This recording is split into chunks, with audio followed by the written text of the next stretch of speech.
joined by Duquesne football coach David Cutcliffe, whose Blue Devils will host Coastal Division rival Miami this Friday night at Brooks Field at Wallace Wade Stadium in Durham, North Carolina. The game will have a 7 p.m. kickoff. We televise nationally on ESPN. And Coach, I see where today you found out that Gabe Brandner, your senior offensive tackle, was one of the semifinalists for the very prestigious Campbell Trophy, which is also known as the Academic Heisman.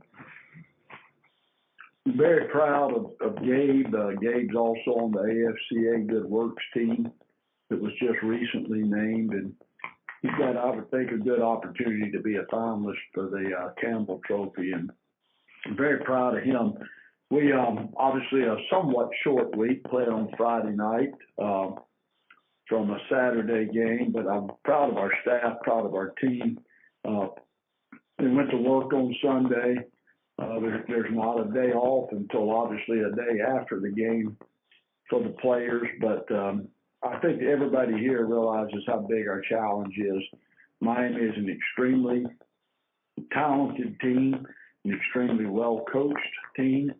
They're very difficult to find any weakness. They're as balanced as anybody I believe that we will play this year. So a huge challenge Friday night, but it's one we got to look forward to because it's got an opportunity to measure yourself when you play this kind of team and just see how hard we're willing to compete, because that's what we're going to have to do to be in this game. Questions for Coach Cutcliffe? Thank you, ladies and gentlemen. As a reminder, you can press the 1 followed by the 4 on your telephone keypad to register a question or comment. You can press the 1 followed by the 3 to remove yourself from the queue. Our first question comes from David Hale, TheDevilsDen.com. Please go ahead. Hey, David. I apologize in advance. I'm sure this is not what you want to be talking about. I'm obligated to ask for something I got to write. But looking back at that game 2 years ago, I know you had talked very much at the time about how the ending was something that you didn't want to let linger. In retrospect, have you looked back on that and do you feel like you handled that the way you wanted to handle it? Was there things you would have done differently in the aftermath of how that game ended? I don't think you could. There is no option to do anything after the game. Had I had it to do over again, which you don't, you never expect. We had a pretty nice squib kick, very short squib. Didn't want to give them the ball. I thought about, an onside kick type kick because you know you're going to cover it. They're going to have to get on it, but you give them a shot at the end zone with a throw. The other choice, and one I wished we might have made if you had second chances, would have been a sky kick, a short sky kick forcing a fair catch, or us having the ability to get down under it, running down the field. So that's for all the coaches that face that situation. Again, after a lot of thought, I think that's the best play that you can make.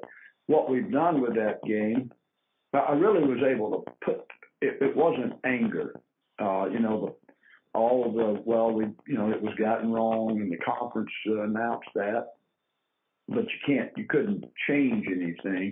The most difficult part it was the walking in the locker room and looking at a bunch of crushed young people that I didn't have an answer for.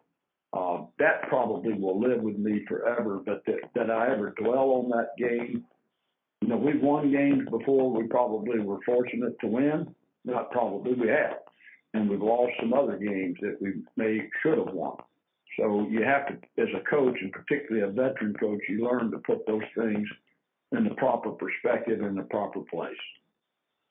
Do you think that, obviously at the end of the day, the perfect result would have been you having a win on your schedule there, but do you think that having gone through the experience and the way that you were, outspoken about how it went and the changes that have been implemented, not just league-wide, but nationally now, in many ways because of that game, that there's been maybe the silver lining of it is that there's some direction towards eliminating situations like that in the future? Yeah, I think it is. I mean, that's how all things grow. That's how all things improve. We have a better replay system in play rather than a small monitor that we're dealing with on site. conference offices around the country.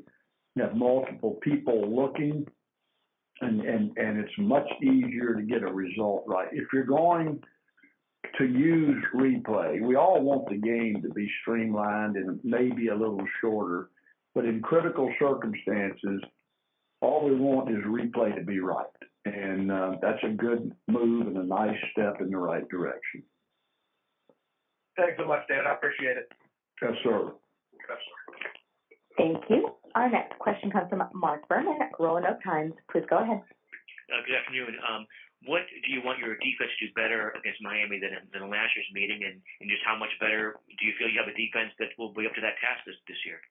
Miami has got a lot of people, a lot of players that have big play potential. Big plays in modern day football, we all call them explosives. You got to limit the explosives. So there's a couple ways of doing that. And then one is always tackling better.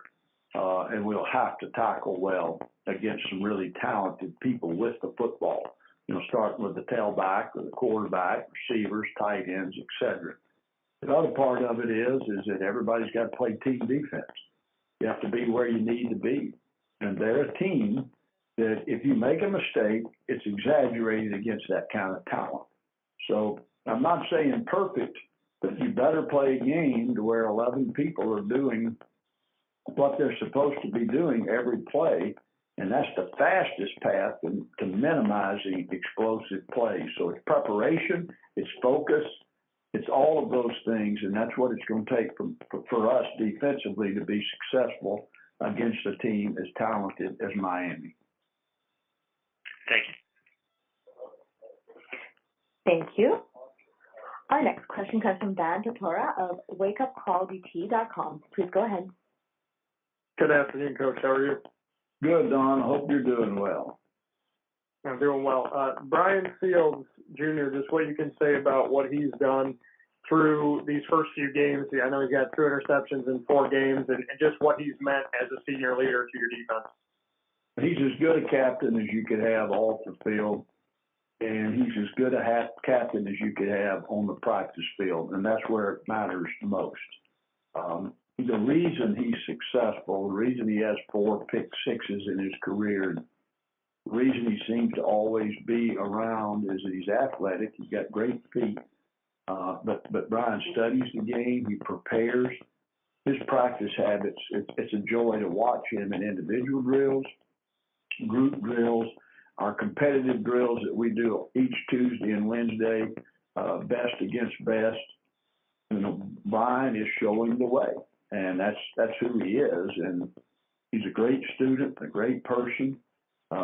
So you'll love the fact when you have young people like Brian Fields on your team. In the ACC, so far at this point through the first 4 weeks, Clemson's where people expect them to be. Virginia Tech is 4-0. You're 4-0. Wake Forest is 4-0. Just what you can say about the strength of this conference and seeing teams like your team rise in these first 4 games, and seeing teams like Wake Forest obviously take care of business, and NC State, despite their 1 loss, what they've done as well. Well, it's not surprising to me. We watch a lot of tape in the summer, and of course a lot of it is associated with our conference schedule. And as you looked at returning squads, we do summer scout reports on all of our opponents, but you're also watching other ACC teams that are playing people you're going to play.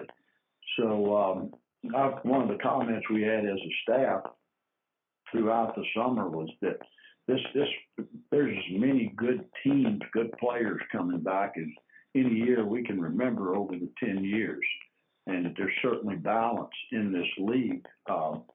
You have to play your best. You have to hope that you can stay healthy, and you got to prepare well every week. And if you don't, you're going to come out on the short end of it. And it's early yet. We have no idea the direction it's going to take. All we know is that we have to prepare 1 week at a time and be as good as we can be. And we got a big task against a 2-0 Miami team, and the only reason they're not undefeated with more games is obviously the tremendous circumstance they've had to deal with. Thanks, Coach. I appreciate it. All right. Coaches Mike in Greensboro, thanks for being with us today. Good luck on Friday night, and we'll talk to you next Wednesday. All right. Thanks, Mike. Take care.